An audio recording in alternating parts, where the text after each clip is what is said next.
By 11 a.m., Karen had already filed 3 more violations, sent angry emails to the city council, and practiced her victory speech for when the fake soldier capitulated to her authority. She was refreshing her email for the dozenth time when the sound hit her, a low, rhythmic thumping that seemed to shake the very foundations of pristine oaks. Through her living room window, she watched in horror as a convoy of military vehicles rolled down Maple Street like something out of an action movie. Humvees, transport trucks, and what looked like half the Fort Braxton motor pool came to a stop directly in front of Rodriguez's house. "What in God's name?" Karen whispered, pressing her face against the glass. Soldiers in full combat gear began pouring out of the vehicles with military precision. But this wasn't an invasion. It was something far more terrifying to an HOA president. They were carrying tools, landscaping tools, paintbrushes, and enough American flags to outfit a 4th of July parade. Karen burst through her front door like a woman possessed. "Stop! Stop this instant!" She ran across her meticulously maintained lawn, her heels sinking into the soft earth. "You can't do this. I have permits. I have authority." Colonel James Harrison, a man whose presence could command attention in a room full of generals, stepped forward. His uniform was so crisp it could cut glass, and his smile was the kind that made enemy commanders surrender without a fight. "Mrs. Whitmore, I presume?" His voice was honey over steel. "I'm Colonel Harrison. Sergeant Rodriguez here tells me you had some concerns about proper flag display. This is completely against HOA regulations." Karen sputtered, waving her clipboard like a shield. "You can't just bring an army into a residential neighborhood." "Actually," the colonel's smile widened, "we can. You see, Sergeant Rodriguez didn't mention that he's our liaison for the Adopt a Neighborhood program.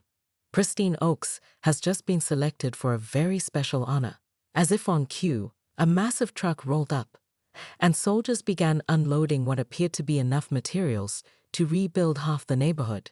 Karen watched in growing panic as they set up a command tent on Rodriguez's front lawn, a tent that, she realized with growing horror, was probably perfectly compliant with HOA regulations. What are you doing?" she whispered. Colonel Harrison consulted a clipboard that looked remarkably official. "Well, Mrs. Whitmore, it seems your neighborhood has some serious compliance issues. 17 houses with improperly hung flags, 43 mailboxes not meeting federal postal regulations, and don't get me started on the landscaping violations under the National Defense Authorization Act. Those aren't real regulations." Karen's voice cracked. "Oh, but they are." Rodriguez appeared beside the colonel, now wearing combat fatigues that made him look less like a weekend warrior and more like someone who could level a building with his bare hands. "Funny thing about military regulations, Mrs. Whitmore, they tend to supersede local HOA rules." Karen's phone buzzed with a text from her neighbor.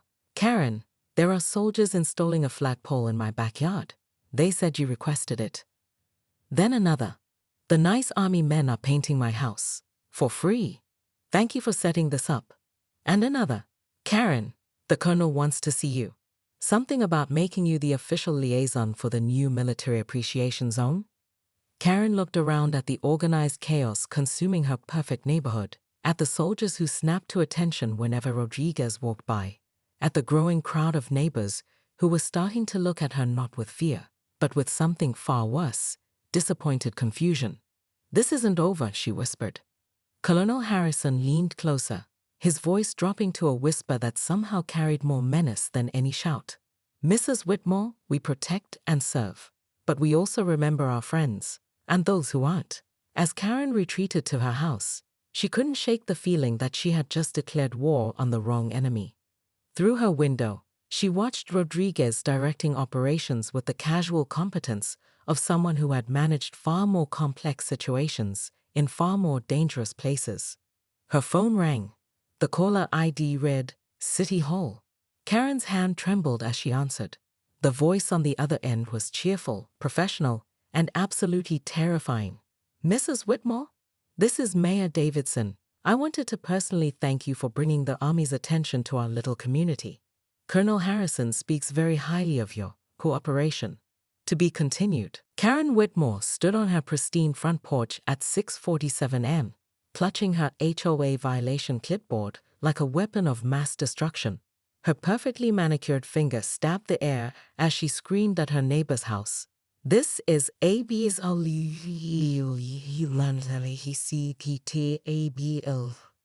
the source of her fury. A small American flag hanging from the mailbox of 1247 Maple Street, crooked by exactly 3 degrees. Ma'am, is there a problem? The voice behind her was calm, measured, and carried the unmistakable authority of someone accustomed to being obeyed. Karen spun around to find herself face to face with a man in army dress blues, his chest decorated with ribbons that spoke of deployments she couldn't pronounce. Problem? Problem? Karen's voice cracked like a whip. Your tacky flag display is ruining our property values. This is pristine Oaks, not some trailer park. She waved her clipboard wildly. HOA regulations clearly state that all patriotic displays